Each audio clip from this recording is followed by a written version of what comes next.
This is going to be interesting. Hello friends, welcome back to my channel. We are back in the official setting. You guys have probably missed the chaos that goes on behind me. I recently decided that I want to unhaul a lot of my books, so I'll probably do that on camera. So watch out for that. Other than that, hello friends. Now I feel like it's better. Now I feel like I'm back talking to you guys. I don't even know what else. What's been going on in my life? I've been getting my grades back, good grades. Just trying to get back into spring semester. I've been trying to start reading just as much as I was in December, but we'll see because I'm not taking the train currently because everything is online until the end of the month. So I'm trying to fit in my reading where I can. And it's been a journey. So today today is part one of my 3-part series of the superlatives of 2021. So we have disappointing, best, worst, right? So I was debating on what to film first, and I think what I'm going to film first is one that I didn't do last year, just for fun. Let's do it for fun, right? And then I don't know if I want to end it with my worst books, like on a low note, or with a high note, the best books. But my worst books is going to be the most fun because I was doing the list, and I have a lot to say about those books. So we'll see. Okay, so let's just get started. It's not a long book, but it's not a long list, but there are some contenders there. So basically for me, a disappointing book is one that either was hyped up so much and it just failed. It just failed for me. I was so disappointed. Or I personally hyped it so much and I set so much standards for it, and I was like, oh my god, this is it. This is a turning point. This is gonna be so good for me. I know it's gonna be a 5-star, and then it didn't. Not all of these are 1 stars. Some of them are 3 stars, but because I gave them 3 stars when I expected to give them 5 stars, it pretty much is like that's like a 1 star, and it sucks. I don't have the most disappointing book. I don't think there's one. Like obviously, like I have like a worst book of 2021. I have like the best book of 2021 for me, but like I don't think I have like a disappointing book. So like my cute notepads, my memo pads, they're taken. Okay, so let's get started. So I just talked about them, so let's put that. So I guess one of the first books that really most disappointed me last year was The Honeymooners by Christina Lauren. I read this for my book chats with Nat video. I filmed me reading 5 of Mayana from Mayana Reads' favorite books, and this is one of them. And I chose this one for that video because I pretty much have been striking out consistently with Christina Lauren. I don't know what it is about their writing or their characters or something. There's just something that's off every single time I read one of their books. Either I don't like the characters, or the plot's stupid, or the romance, like I could give less of a you know what about the romance. There's just something about their writing that literally doesn't let me connect with their stories, and it sucks because they're everywhere. Everybody loves them. So I was like, listen, Maya and Mayana pretty much have the same taste in books. If she loved this book and she loved this book, it's for a reason, right? So like I'm gonna choose this as like my last Christina Lauren chance. Basically, this is the last book I'm gonna try to read before I just give up on Christina Lauren. So I think I gave this one like 2 stars, maybe 3 stars if I was being generous, but for sure 2 stars. I don't think it was a 1 star, but I think I gave it 2 stars. This one follows our 2 main characters. So one is like the sister of the bride, and the guy I think is a twin of the bride, and the guy is the groom's best friend. For some reason they don't eat seafood, and that is being served at the wedding. So they have like their own special plate, right? So the twin, right? So okay, hold on, let me backtrack. So the main character, the girl, is a twin of the bride, right? So that means that her sister's getting married. And the guy is the best man of the groom. That means that his best friend is getting married to the twin. And so both of them, I don't even know what their names are. That's a big thing in Christina Lauren, that I totally forget the characters like right after I finish reading it. Olive is the girl, our main character we're following, and Ethan is the guy that was main character we're following. So Olive and Ethan don't eat seafood, but that's literally that's the main course for the wedding. So, or like that's like the buffet, like the main buffet at the wedding. So they get like their own vegetarian or whatever plate. The next day they figure out that everybody has seafood poisoning, and it's only them two, literally only them two, who got saved. And so the bride and the groom, they bring them together and they're like, listen, we're literally about to lose this fantastic, amazing, show-stopping, like romantic, full-on, total inclusive, like it's amazing honeymoon in Maui. We need someone to come in because we don't want to lose it. Like we hate the fact that we can't go on it, but we already paid. It's paid. There's no refunds. Like please, like we want you two to go on it. They're like, what? They're like, you want us to go on your honeymoon? And they're like, yeah. And so they're like, okay. So it's typical, like, fake, but it's just like fake marriage. And they hate each other, by the way. Olive and Ethan, they hate each other because of miscommunication. It's just, I like the trope, right? Because I read fics about this before. Like, I like the trope. And I feel like if it's done correctly, I would really love this trope. But I didn't care. That's the thing. I didn't care because towards like, as the story progressed, we started getting, not only, like, obviously some more detailed backstories of Olive and Ethan. So, yeah, so, wait. So they go on their thing, and then Olive meets her boss there, who's also vacationing with her, with his wife, and he's like, oh, like, Olive, you're married? And Olive was like, oh, shoot. So she was like, yeah, I'm married to Ethan. So, like, now they have to keep up pretense for the hotel, right, in Maui, and also for Olive's boss. So it's like a huge miscommunication thing, whatever. So it's like as the story progressed, and I was like, oh, like clearly like the stakes are high now, like really high, because like they've had close calls, they've almost gotten discovered. I didn't care. I was like, I honestly do not give a you know what about whatever happens to these characters. Like when it was like third act breakup scene, I was like, okay, cool. Like you guys could literally go apart. The book can end right here, and I wouldn't care. I'd be like, okay, cool, you guys can end up together. And then there was like some like plot twists of the obviously, as there is always, of like the hidden emotions of Olive and Ethan, right, about each other. And I was like, cool, good for you. And I'm pretty sure Christina Lauren does Fade to Black, so that's another like. Overall, I did enjoy it, and I was really disappointed just because I had set so much standards for it. Like I really put a lot on the shoulders of the honeymooners. I was like, you're gonna save me, you're gonna be the one, and they weren't. It wasn't the one. So this was very disappointing, and I'm really sad because officially I can't read any other Christina Lauren book. I can't. No matter how much book talk and the big community tries to sell me on Christina Lauren, they're not for me, and it sucks. So, but yeah, no, I wouldn't. I was like, maybe in the future, no. Usually I don't like to say absolutes, but like I don't. But maybe it'd be like, no, because the Honey Don't list, I did a library. I didn't even buy it. I did a library, and I still regretted it.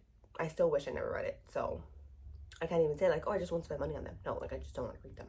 And then we have Twice Shy by Sarah Hochul. This is the same author who did You Deserve Each Other, which I adore.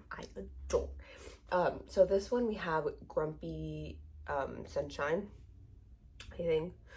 Kind of Grumpy Sunshine. So we have our main character Mabel, and Mabel is very sweet, like a pushover. She just basically doesn't stand up for herself, and she's really a pushover, and people take advantage of it, especially at her work. And then she's had like a bad childhood, and then somebody comes, right, like her great aunt's nurse comes and is like, oh, your great aunt left you a house. Like she recently passed away, like I'm so sorry, but you are in the will, like she left you a house.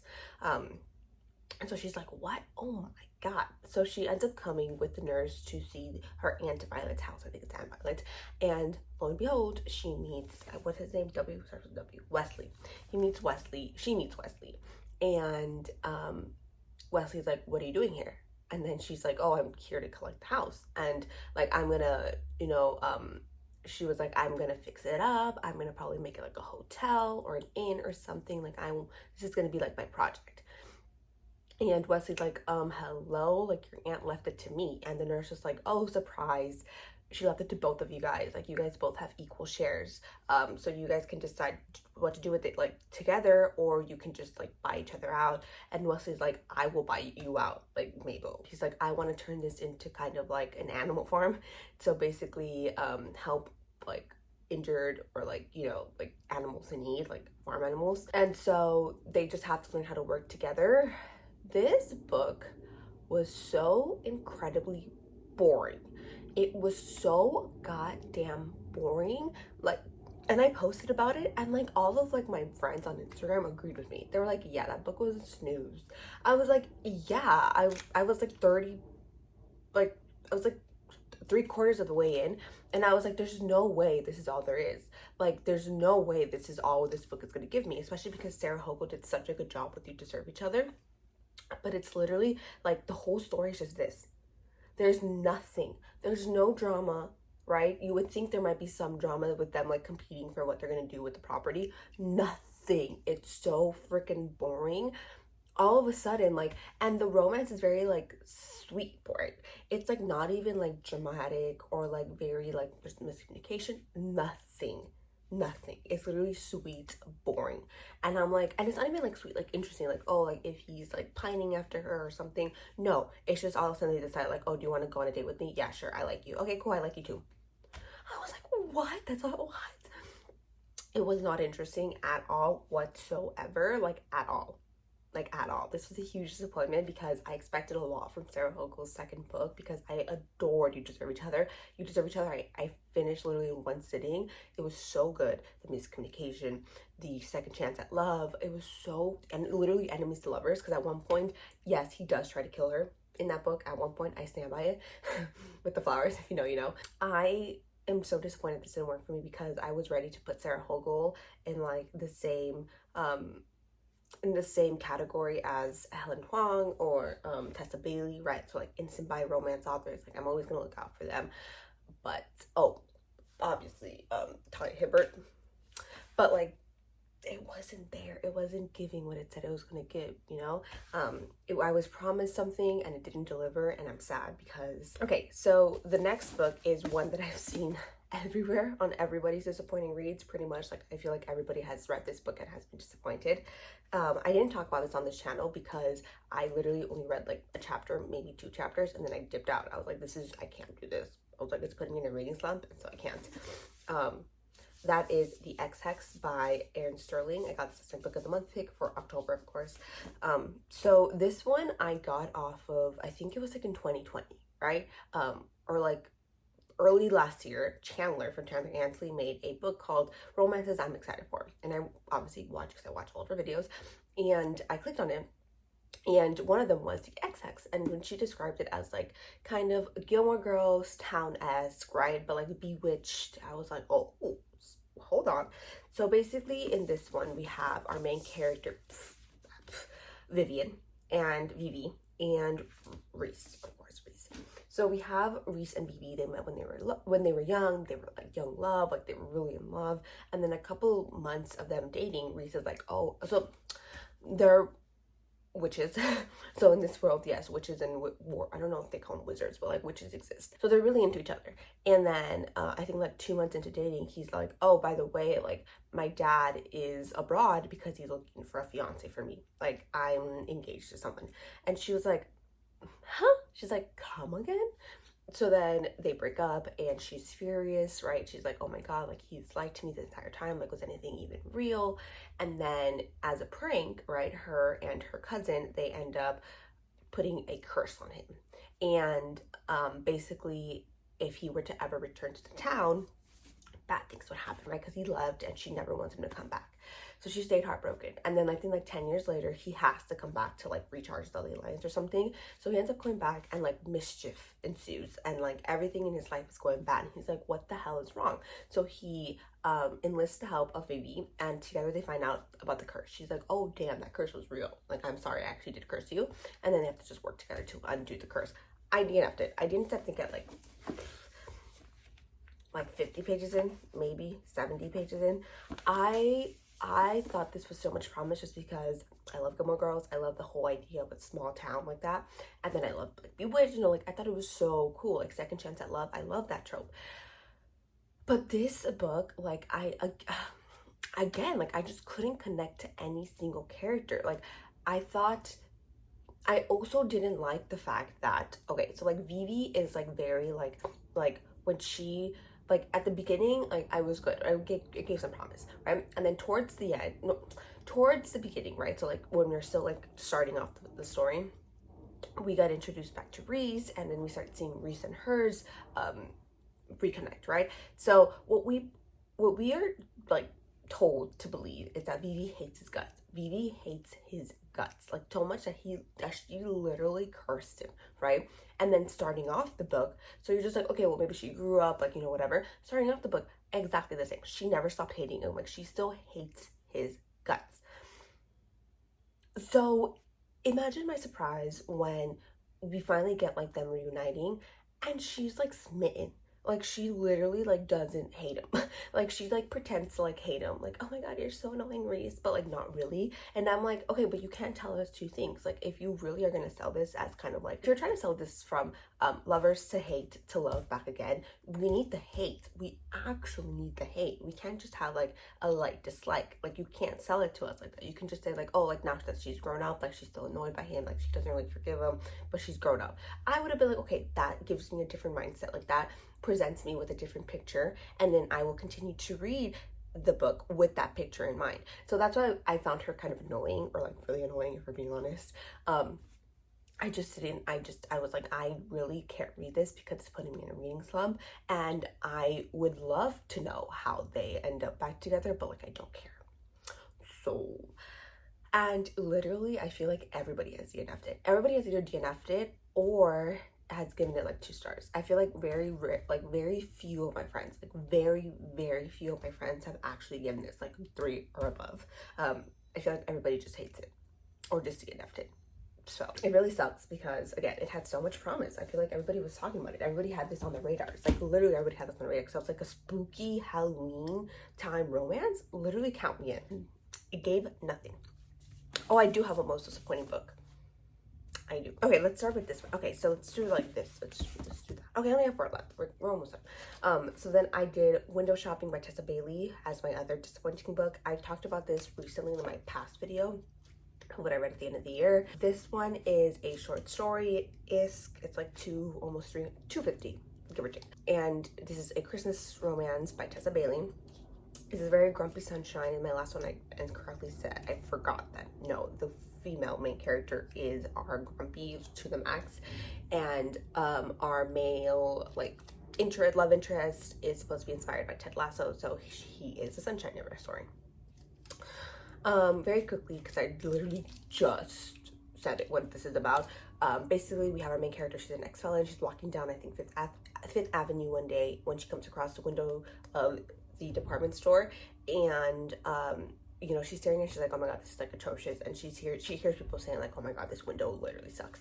And a random guy comes up and is like, oh, like, what would you change about this? And she's like, what? And he was like, if you had the job of like decorating windows, right, for like department stores, what would you change about it?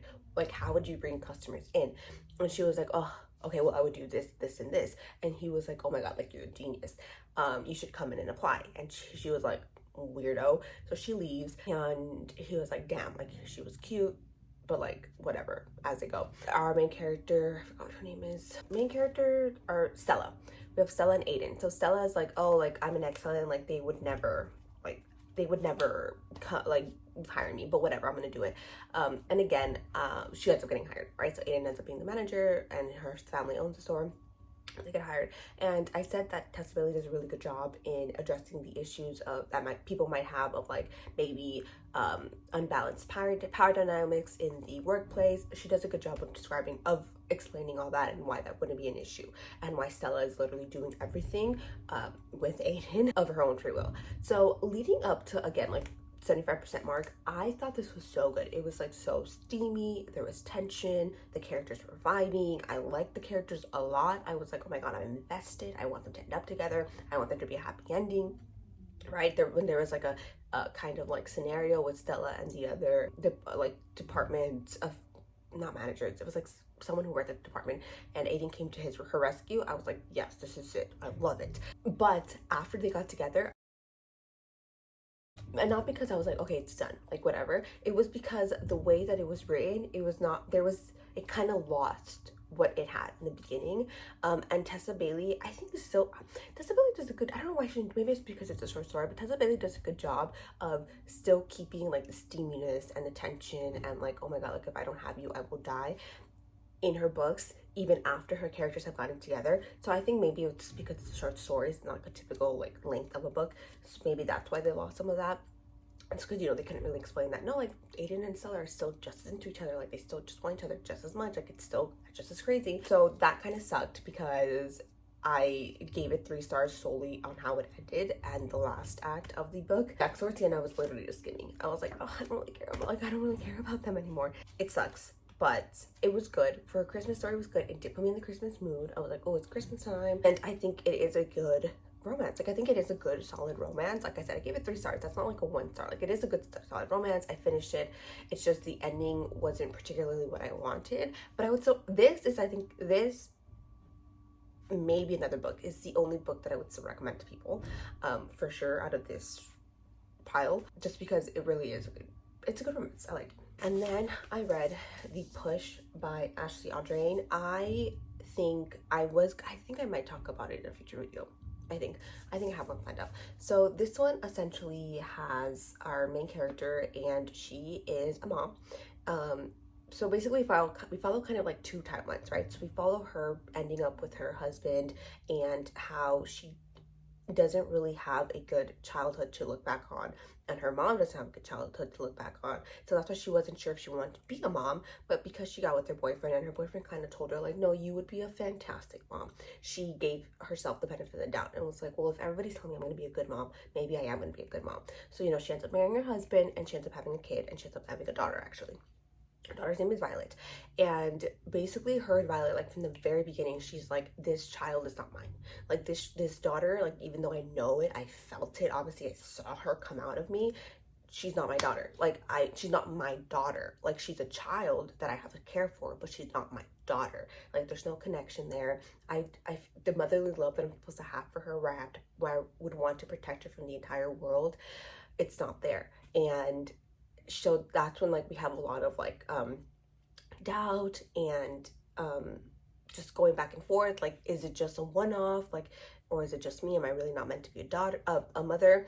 And then it's just bad. Like, Violet literally, like, also hates her mother. And I think when the wife talks to the husband about it, the husband's like, well, maybe it's because she realizes that you can't connect with her, so she thinks that, you know, like, she's a child. Like, maybe she thinks that, like, you just don't love her. Like, you know, like, maybe if you're more attentive to her, like, she'll open up to you, she'll be more motherly, she'll be more, like, loving towards you.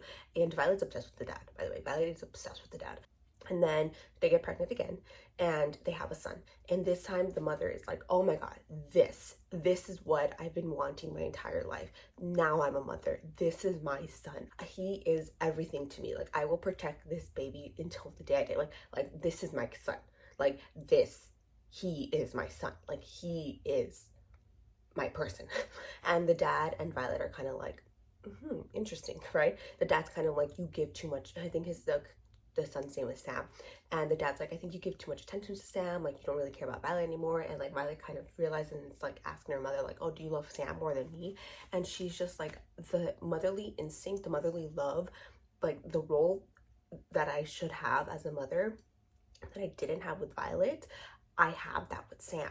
And so she kind of, like, leans into that and kind of, like, takes care of Sam in the way that she never really did with Violet, right? Like, she's so attentive with Sam, and then some bad stuff happens in their family. So this one kind of gave me, okay, this one and Verity, right? I gave Verity 5 stars. I give this one 3 stars. I think I lied before about how many books I would recommend, because I think I would still recommend this book too.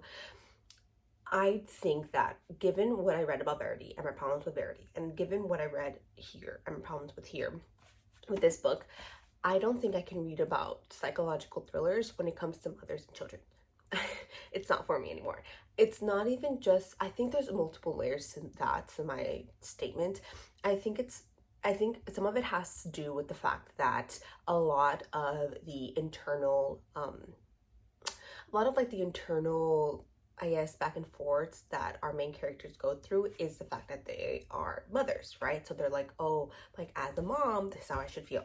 As a mom, these are my ties with my kids, right? And I think it's just because I'm so not ready for kids right now. Like, I'm just not ready for kids at all. It's that, like, I I can't relate to that like in whatsoever, right? And there's some people who are like, oh, I have younger siblings. I'm the youngest, or like I have younger cousins, and I do, but like I'm the cousin that their moms turn to yell at them. Like I don't like I'm like like I don't think like when mothers are like, oh my god, like I should hate this child, but I can't because it's my mom, like because it's my daughter, like I should hate this child, but like I can't because they're my daughter, and like no matter what, like I have to put my daughter, but I'm like, huh? I don't know. I'm not saying incredibly. I just feel like I can't relate to their internal arguments that they have with themselves. I can't. I'm very like detached from the character in that sense as a mom. As a woman, obviously, like yeah, I can still like connect, but as a mom, I'm very detached when it comes to that, and it's very much like I'm reading just to read.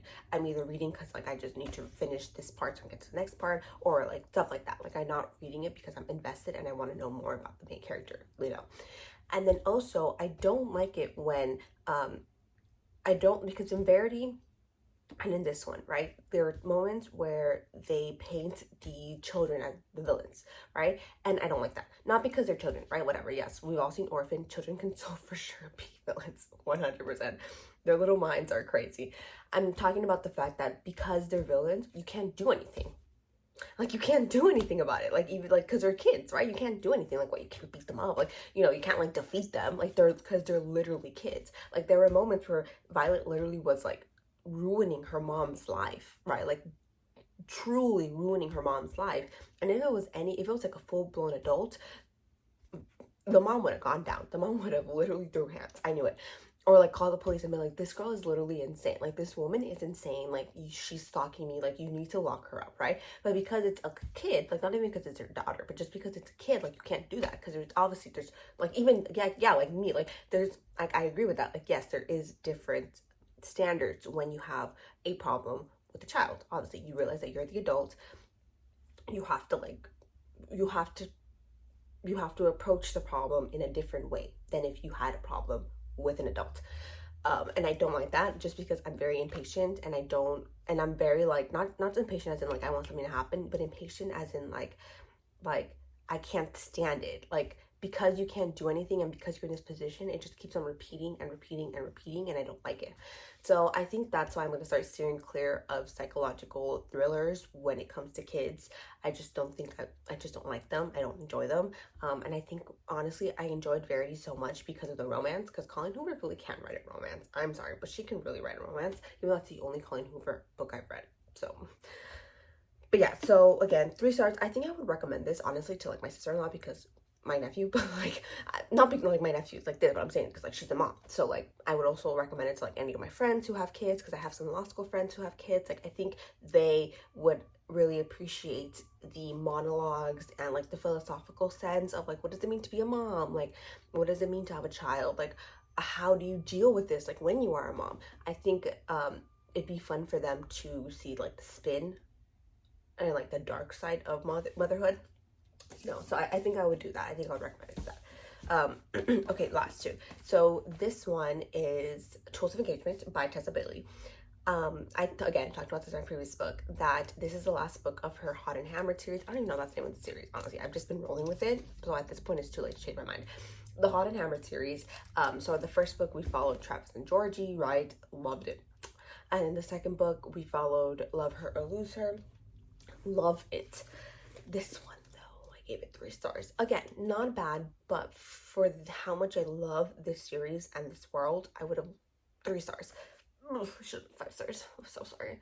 So the premise was good, right? So we have Bethany, and she's kind of like known as like the ice princess, right? Like she's a princess, she's smart, she's beautiful, she's very classy. Then we have Wes, who was like the new cowboy in town, and he is taking care of his niece while his sister just gets her life in order. And then they obviously get together. There was just not, I don't know. I think I'm starting to like kind of realize what went wrong. Like there was just moments obviously where I just couldn't connect with Bethany like at all. Like I just couldn't get inside her mind. Like what like Tessa Bailey was telling us, right? And kind of showing us like who she is as a person, like how she thinks, but like I couldn't connect with her. Like I couldn't get into it. Like Like with Georgie, like when Georgie and Rosie, when Tessa Bailey would like write like their fears and their hopes, I was like, oh my god, like I really, really hope they end up doing that. Like I hope Georgie gets taken seriously by her family. Like they have to, like she's such an amazing person. And like with Rosie, I'm like, I hope she ends up opening her restaurant. Like that would be that's her dream. Like I please, please, please, Tessa Bailey, let her have her restaurant. But here, right, when we had the whole them, like there's like a competition between like Bethany and her brother.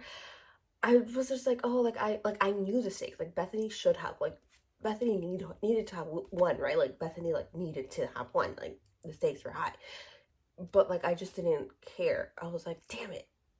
Like if I cared about Beth like a lot as much as I cared about Rosie and Georgia, I'd be like, Bethany, if you don't win, I'm gonna set this book on fire.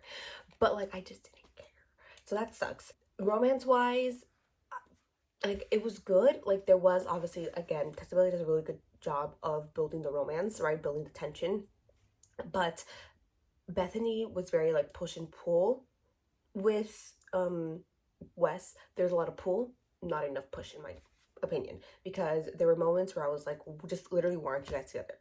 Like why aren't you guys together? And one of the main questions, right, that romance writers always tells us readers that they always keep in mind when they're writing their books is, why aren't these two together? Right? That literally follows your entire thing. Like why aren't they together like now? Like what's stopping them from keeping together?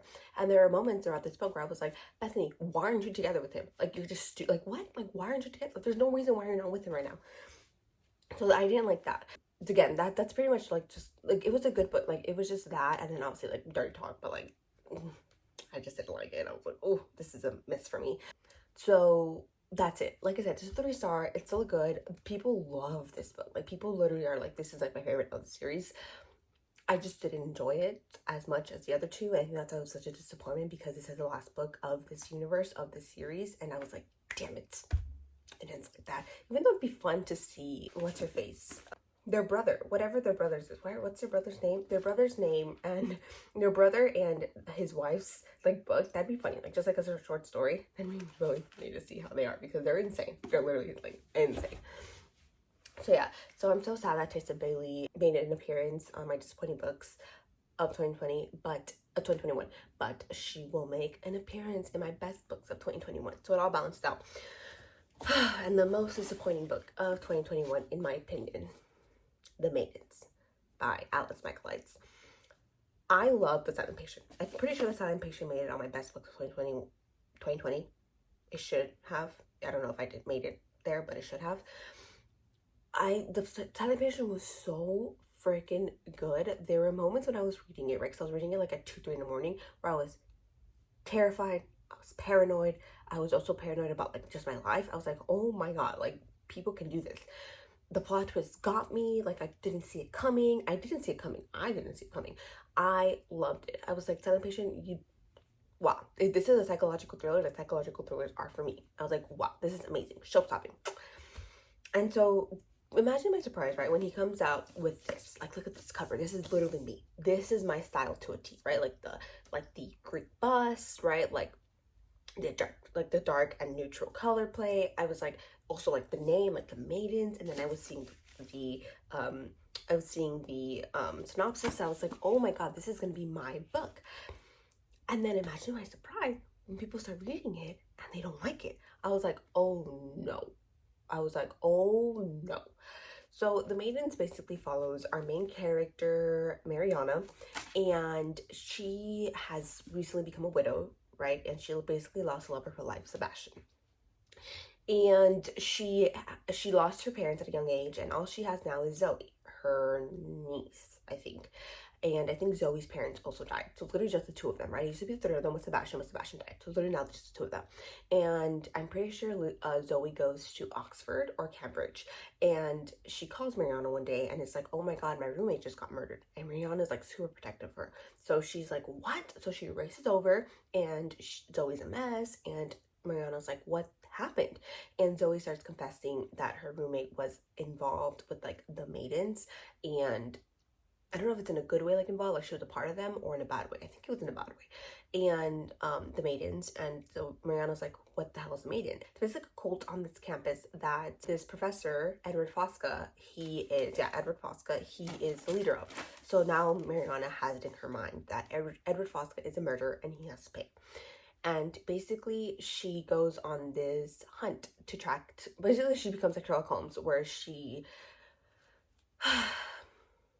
tries to find him as the murderer, right? And so then she starts also dealing with her own like issues with losing Sebastian, and she finds out more about the Maidens.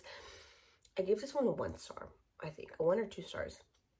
I should have given it a 1 star because here's the thing, it was a very closed set of characters, right? So we literally only were following this story in one place, and we had a set number of characters. So whoever the murderer actually was only going to be one of those set of characters, right? So that kind of like limited the scope, and I was like, okay, like Alice Michaelides is gonna like come out with something crazy at the end. Like there has to be a huge plot twist. If literally it's very easy now to like, it's just a matter of guessing, like who do you think it is?